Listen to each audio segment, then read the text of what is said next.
La jeune fille était clairement la fille de l'homme le plus riche. Pourtant elle cachait sa véritable identité. Elle tenait à aller à l'école à vélo chaque jour. Jusqu'au jour où sur le chemin de l'école, la jeune fille croisa un jeune homme riche au volant d'une voiture de luxe. À peine eut-il ouvert la bouche qu'il accusa la jeune fille de lui bloquer le passage. Mais la jeune fille n'eut qu'à jeter un coup d'œil à la voiture, pour ressentir aussitôt une profonde confusion, car cette voiture de luxe ressemblait exactement à celle que sa riche mère lui avait offerte.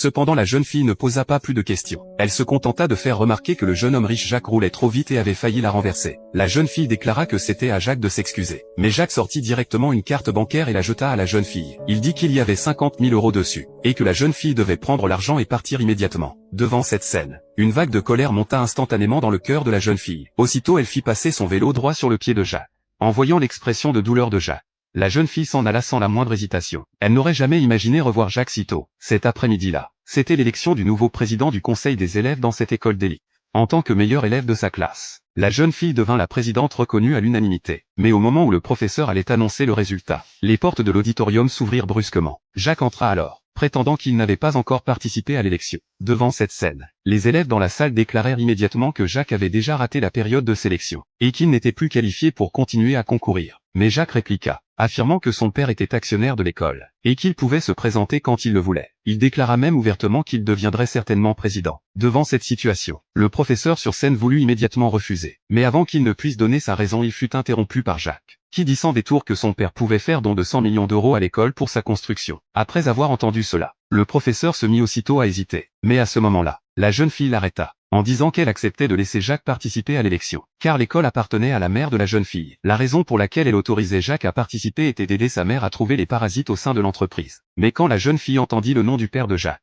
elle fut si choquée qu'elle resta figée sur place, car c'était exactement le nom de son père. Cela fit naître en elle d'innombrables suppositions. Pour vérifier ses soupçons, la jeune fille ne démasqua pas Jacques tout de suite. Elle prit la parole seulement quand les élèves commencèrent à discuter pour les calmer, en disant que le président du conseil des élèves devait être jugé sur ses compétences et ses notes, et non sur la richesse de sa famille. Elle demanda alors à Jacques de présenter son dossier scolaire. Mais quand la jeune fille vit sur le CV de Jacques la montre au poignet du père de Jacques, elle se remit à douter, car c'était exactement celle que sa mère avait fait fabriquer sur mesure pour son père. Il n'en existait qu'une seule dans toute la ville. En voyant l'expression suffisante de Jacques, la jeune fille ne révéla pas la vérité, car elle voulait vaincre Jacques par ses propres moyens. Mais Jacques utilisa des promesses d'emploi dans l'entreprise pour inciter ses camarades à voter pour lui, affirmant que tant qu'ils voteraient pour lui, il pourrait intégrer le plus grand groupe financier après leur diplôme. En voyant les élèves choisir Jacques, le professeur n'eut d'autre choix que de soumettre la candidature de Jacques au conseil d'administration. Au moment où il allait remettre la lettre de nomination à Jacques, il fut arrêté par la jeune fille, qui dit que le processus d'approbation du conseil n'était pas encore terminé, et que Jacques n'était pas qualifié pour devenir président. Mais ses actions mirent Jacques en colère, et il accusa immédiatement la jeune